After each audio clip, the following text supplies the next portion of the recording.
நாமக்கல் மாவட்டத்துல மொத்தம் 6 பேருடைய சிறுநீரகம் விற்கப்பட்டது இப்போ விசாரணையில அம்பலமாயிருக்கு. 6 நபர்கள்ல 5 நபர்கள் போலியான முகவரியை பயன்படுத்தி இருக்கிறதும் இப்போ விசாரணையில தெரிய வந்திருக்கு. அது மட்டும் இல்லாம கிட்னி திருட்டு கும்பலே போலி சான்றிதழ்களை தயாரிச்சு கொடுத்திருக்காங்க அப்படின்னு சொல்லப்பட வீடியோ வெளியிட்ட பெண் கிட்ட இப்போ ஊரக நலப்பணிகள் இணை இயக்குனர் விசாரணை நடத்திட்டு இருக்காரு.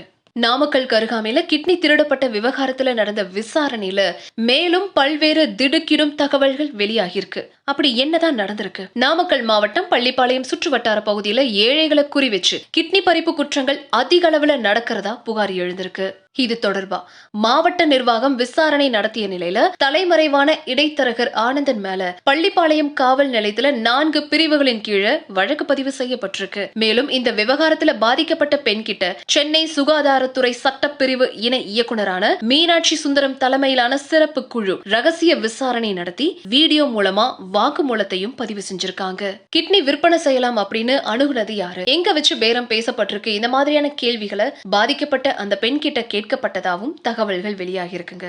அதே போல சிறுநீரக மாற்று அறுவை சிகிச்சை தொடர்பா இதுவரைக்கும் எந்த மருத்துவமனையிலையும் விசாரணை ஆரம்பிக்கல அப்படின்னும் எந்த மருத்துவமனைக்கும் நோட்டீஸ் கொடுக்கப்படல அப்படின்னும் மருத்துவத்துறை சிறப்பு குழுவினர் விளக்கம் கொடுத்திருக்காங்க.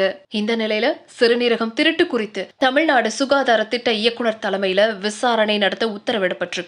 சுகாதார திட்ட இயக்குனர் எஸ் வினீத் இத பத்தி விரிவா விசாரிச்சு 2 வாரங்கள்ல அரசுக்கு அறிக்கை கொடுக்குமாறு மக்கள் நல்வாழ்வுத்துறை அமைச்சர் மா சுப்பிரமணியன் உத்தரவிட்டிருக்காரு. அதன்படி நடந்துட்டு வர விசாரணையில கிட்னி விற்பனை பணம் பெற்றுக்கொண்டு விற்பனை நடந்ததையும் அந்த விசாரணை குழு உறுதி செஞ்சிருக்கிறதாவும் சொல்லப்படுது. இப்படியான இந்த கிட்னி திருட்டு சம்பவம் நாமக்கல் மாவட்டத்தையும் தாண்டி தமிழ்நாட்டையே உலுக்கி இருக்குன்னு தான் சொல்லணும்.